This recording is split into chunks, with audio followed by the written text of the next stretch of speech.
Eto mga boss, kumapit ka na dahil isa pa lang ngayon sa mga top leading rookies sa NBA ay meron palang dugong Pinoy. Ito ngayon walang iba kung hindi si Jared McCain mga boss na naglalaro ngayon dito nga para sa Philadelphia 76ers. Gaano nga ba katotoo na meron siyang dugong Pinoy? Tara't pag-usapan natin yan.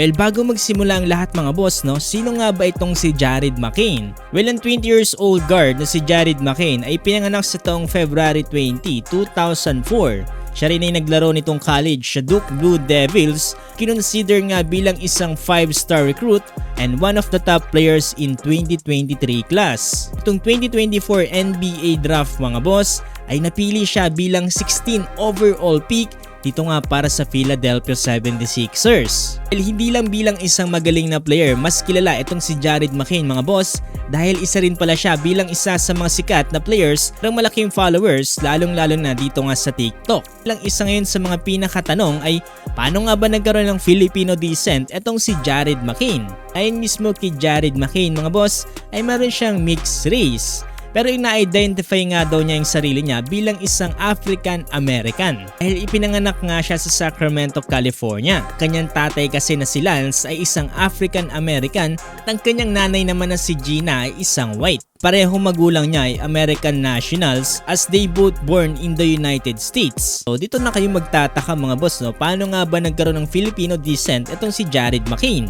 Ayon kasi mismo kay Jared McCain mga boss ay meron lamang siyang 10% Asian at ito nga daw ay bilang isang Filipino. So meaning mga boss baka sa lolo at sa lola niya na kuha yung pagkakaroon ng at least 10% na dugong Pinoy. Hindi na rin siguro nakakapagtaka no, na masyadong masayahin itong si Jared McCain na isa rin talaga sa mga traits bilang isang Pinoy.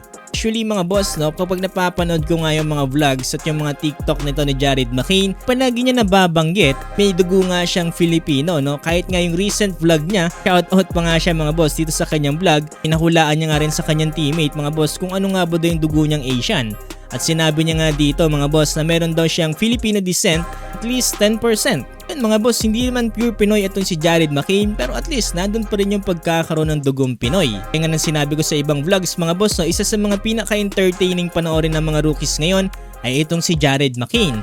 Nakasalukuyan mga boss ay nag-average ng 16.6 points, 2.2 rebounds with 2.8 assists. Talong-talo nyo ngayon top 1 pick ngayon na nag-average ng 11 points, 3.8 rebounds with 1.4 assists. At yung top 2 pick na si Alexander Sarr ay meron lamang 10 points, 6.4 rebounds with 2.3 assists. Ayun mga boss, isang mabilis na vlog lang talaga to patungkol kay Jared McCain. Palagi nga rin may nagtatanong sa akin kung legit nga ba na Filipino itong si Jared McCain. Legit naman dahil meron siyang at least dugong Pinoy pero hindi siya 100% Pinoy. Please, pwede na rin yan mga boss, no? Alam niyo naman tayo kapag may dugong Pinoy, proud na kagad tayo sa lahi natin.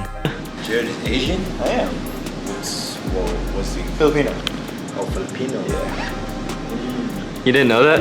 I mean, only like probably 10%, but that counts, right?